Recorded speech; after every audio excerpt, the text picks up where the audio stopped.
পানির নিচে ডলফিনটা তো জঙ্গলের মতন, হেডাটা জঙ্গলের মতন। ইয়ামিন, জানো এক ধরনের সাপ বের হইছে। এই সাপ নাকি অনেক ভয়ঙ্কর। আরে ধুর, চুপ থাকো তো। তুমি দেখছো কখনো?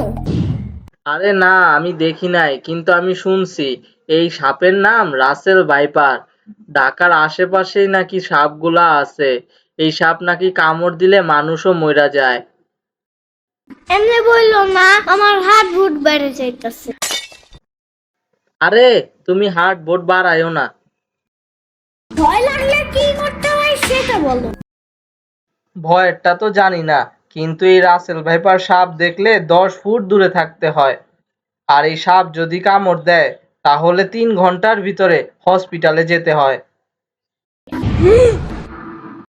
পানির নিচে ডলফিনটা তো জঙ্গলের মতন, হেডাটা জঙ্গলের মতন। আমি রাসেল ভাইপার। কি যোগ্যতা আছে তোমার? কি? আমি এত ভয়ঙ্কর একটা সাপ, আর সাপ হইতে যোগ্যতা লাগে নাকি? ঘুমাইতে যাও তো এখন।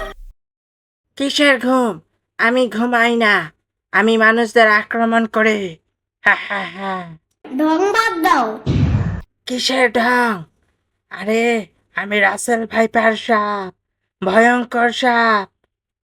ঢং বাদ দাও। কেন বাদ দেব? আরে, তুমি শোনো নাই, বাংলাদেশে রাসেল ভাইপারের কামড় খায়া 80 জন মারা গেছে। বলছিল তো, বাট কাহিনীটা ভুয়া। আরে ভুয়া না, ভুয়া না, সব সত্য, ভয় পাও আমাকে।